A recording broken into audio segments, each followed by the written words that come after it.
We're now on week 4, and there's a key facts sheet that talks about still life. Oh, excuse me, that's my noisy neighbour.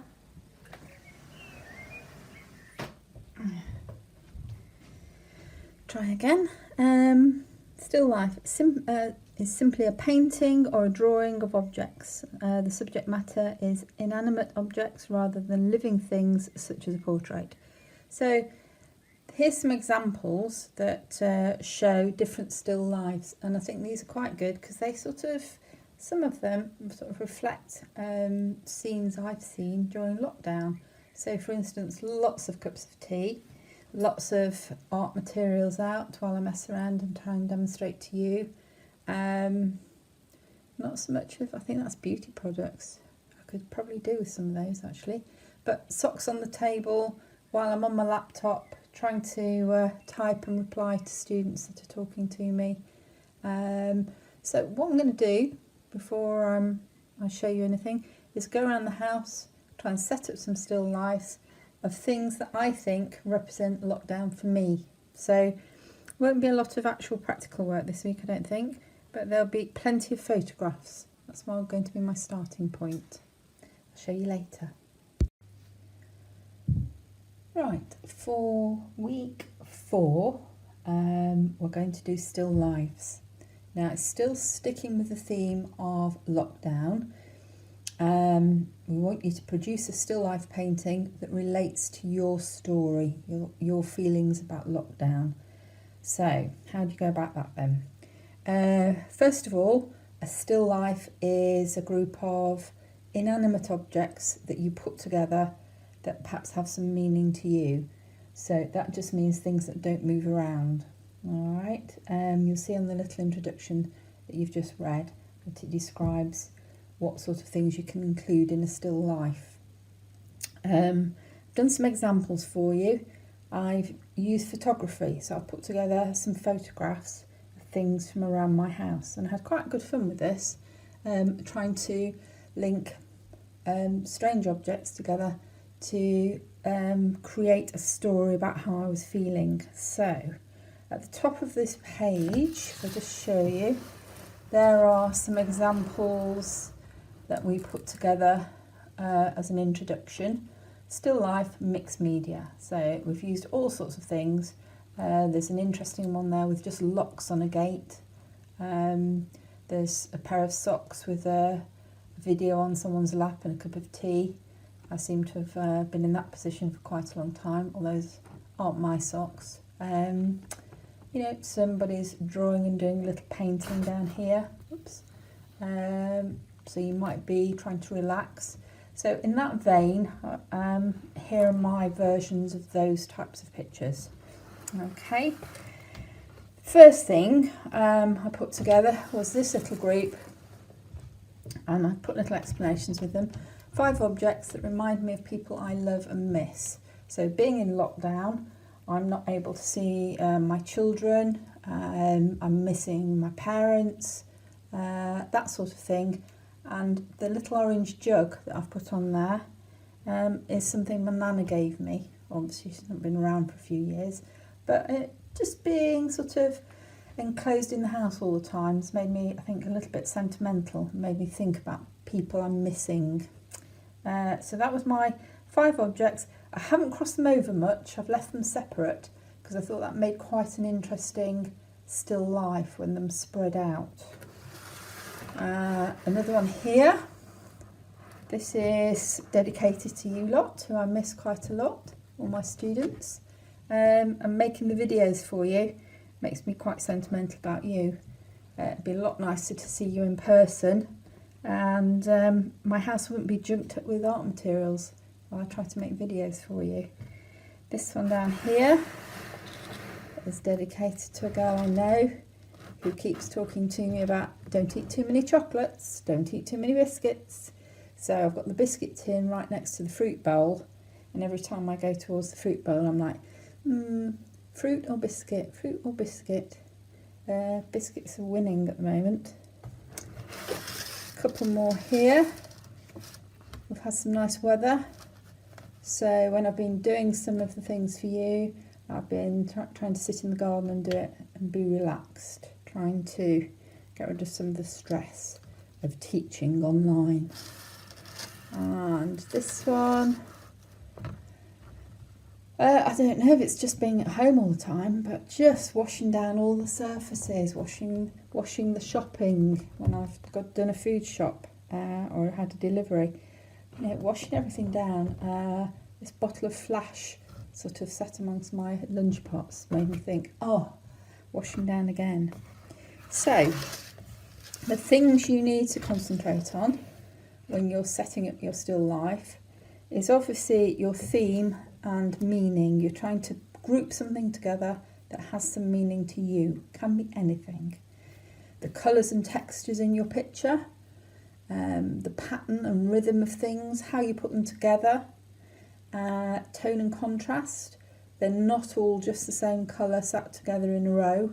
You've got to sort of make things sort of bounce off each other a little bit, I think.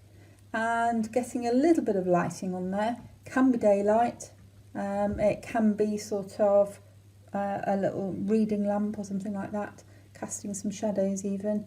And generally the composition, try and have different sizes of things, different heights of things, some interesting bits, some perhaps more boring. I mean, that one for instance, I haven't attempted to draw that one because when I looked back at it, a little bit too much in there, a bit too cluttered, and some of the things were similar colours, so I felt that was too hard to pull out the contrast. So for the rest of this lesson, I've got 2 little videos for you to watch, so have a look at those.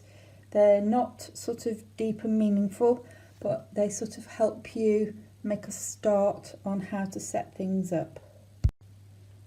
The 2 videos I found for you are how to set up a still life, just a very short video, about 2 minutes long, and then the next one is a painting lesson, speeded up, so you can just see how to go about it, I think, because you are going to do paintings from these once you've taken your pictures and presented them nicely on a sheet with the story.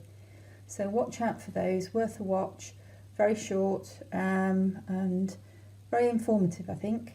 So next time I talk to you, I'll be showing you a couple of paintings perhaps that I've done from these. I'm going to give a couple of these a go. All right, take care, enjoy yourselves.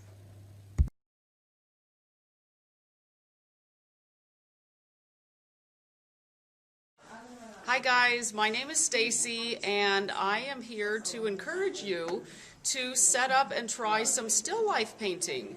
You can use anything you find in your home, and we've got something started here that I'd like to show you. What I've done with it is made sure that I had one really good light source. So I've got a beautifully lit side and then a really nice shadow side with the cast shadow, which is the shadow that runs across the surface here underneath, and see how that gives form to the object.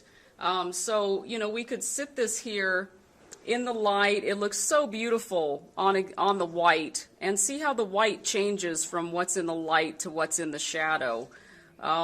So one light source will give you that. Some beautiful colors and things that I thought would look nice with the orange color. And you can just experiment. Literally anything you've got at home would be a wonderful way to learn to paint.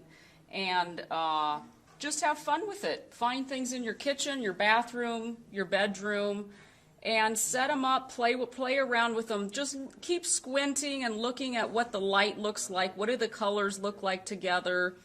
You know, maybe this would look better on this side. Isn't that cast shadow on the orange slice beautiful? So you have part in shadow, part in light. And then some of this purple color. Isn't that a pretty color with the orange? So, you know, still life gives you the opportunity to not deal with the weather and set up something that you have control over. And it can be so much fun. So give it a try.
you.